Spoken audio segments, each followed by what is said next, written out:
Okay दोस्तों, अब क्या पढ़ने वाले हैं हम क्वांटाइजेशन ऑफ चार्ज के बारे में पढ़ने वाले हैं कि क्वांटाइजेशन ऑफ चार्ज क्या होता है।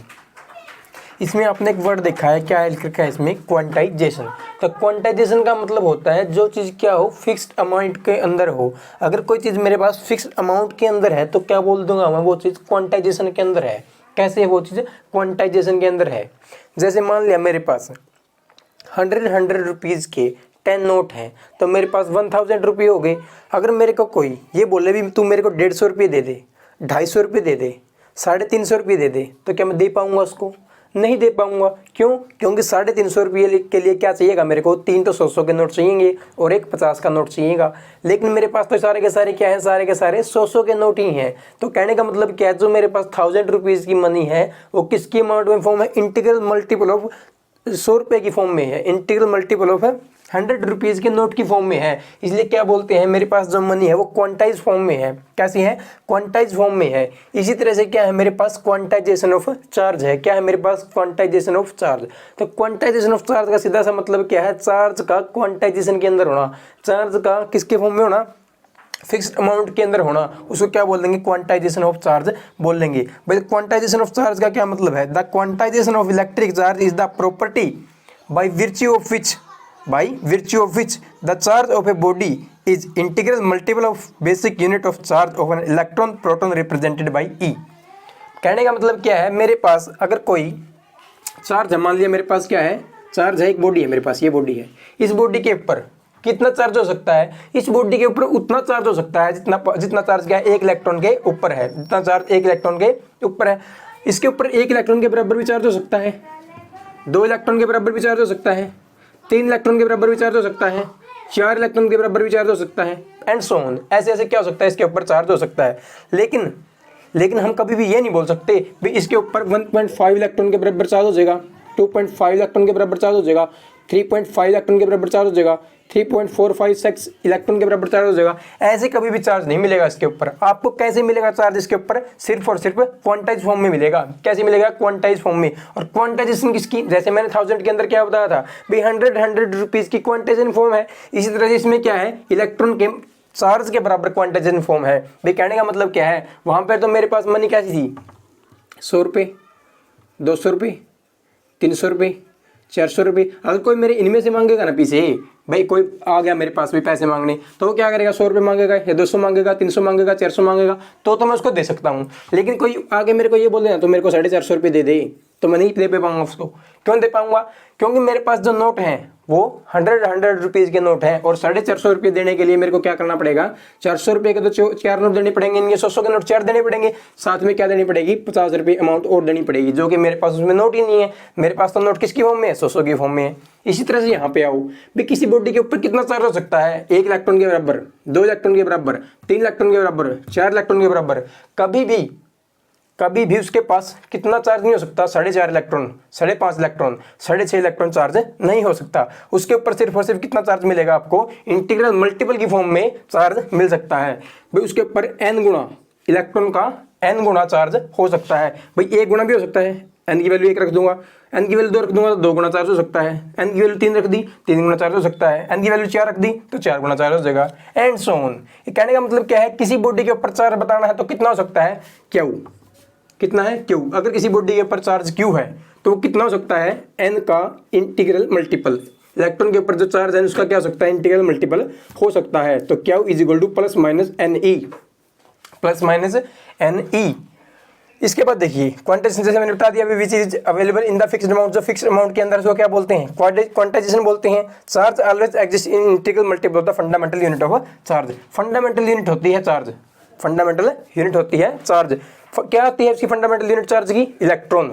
भी आप बोलोगे मेरे पास एटम है, एटम के अंदर न्यूक्लियस है, न्यूक्लियस के अंदर प्रोटॉन है, न्यूट्रॉन है, उसके अराउंड क्या होते हैं, सर्कुलर ऑर्बिट होते हैं, जिसके अंदर इलेक्ट्रॉन मेरे चक्कर लगाते हैं। अब इलेक्ट्रॉन की भी आगे क्या कर सकते हैं, हम तोड़ सकते हैं, इलेक्ट्रॉन को भी आगे तोड़ सकते हैं, जिसके अंदर क्या बनते हैं, क्वार्क बनते हैं, एंटी क्वार्क बनते हैं।